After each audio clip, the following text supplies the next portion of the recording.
How about this for a thought? Cybersecurity certifications are like passports. They don't guarantee you'll get where you want to go, but without them, you might not even make it past the gate. That's such a good analogy. And if we're talking about cybersecurity passports, the CISSP is like the one that gets you into the most exclusive countries. It's prestigious, but it's also not exactly easy to get. Exactly. It's one of those certifications that feels like a rite of passage in the industry, but at the same time, it's surrounded by so much mystery and, let's be honest, a little bit of fear.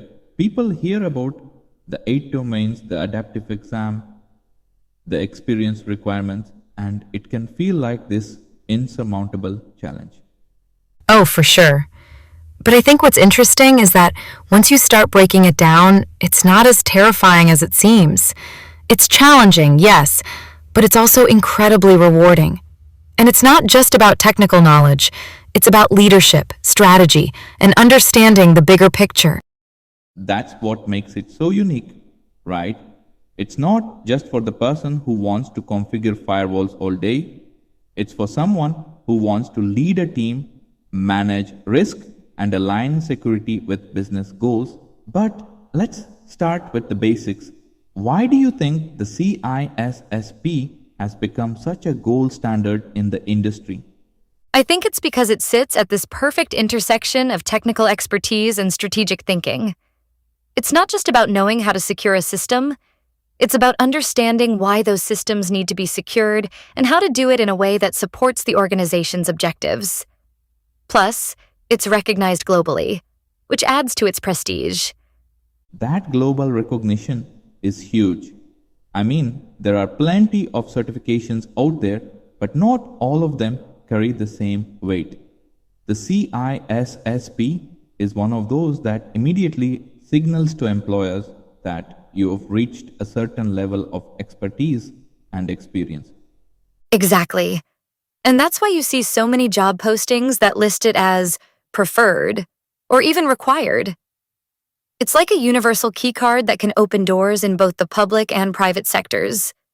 But let's be honest, it's not just the prestige that makes it appealing. There's also the financial aspect. Oh, absolutely. The return on investment is a big part of the conversation.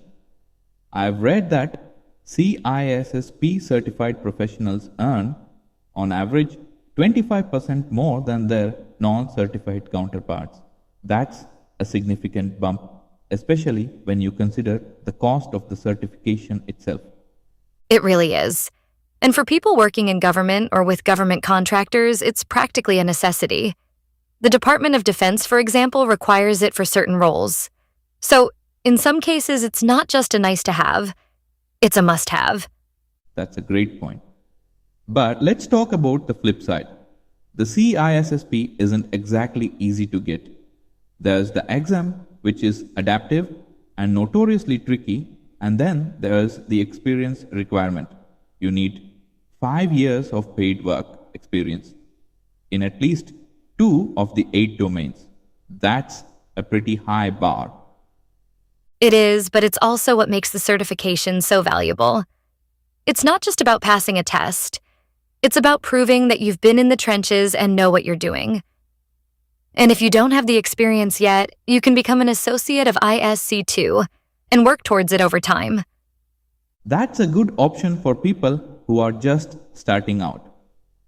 But let's go back to the exam for a second. The adaptive nature of it is something I find really interesting. It starts at a medium difficulty level and then it adjusts based on how you're doing. That sounds like it could be both motivating and nerve-wracking. It definitely keeps you on your toes. The exam isn't just testing your knowledge, it's testing your ability to apply that knowledge in real-world scenarios. You can't just memorize facts and hope to pass. You have to understand the concepts and be able to think critically. That's such an important distinction. And it ties back to what you were saying earlier about the CISSP being more about leadership and strategy than technical know-how. It's not about knowing how to configure a firewall. It's about understanding why you're configuring it and what risks you're trying to mitigate. Exactly. And that's why the CISSP is often seen as a stepping stone to roles like CISO or security architect. It gives you the tools to think strategically and communicate effectively with both technical teams and executives. Speaking of communication, I've heard that one of the biggest benefits of the CISSP is that it gives you a common language to talk about security. Is that true? Absolutely. The CISSP teaches you a framework for understanding and discussing security. Whether you're talking to a developer about integrating security into the software development lifecycle or explaining risk to the legal team, the CISSP gives you the language and the confidence to have those conversations. That's such a valuable skill, and it's something that can really set you apart in the job market. But let's talk about the return on investment. Is the CISSP worth the time, money, and effort? For most people, yes.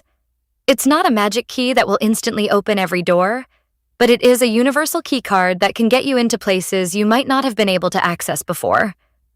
For example, many government contracts require the CISSP, and even in the private sector, it can help you stand out in a crowded job market.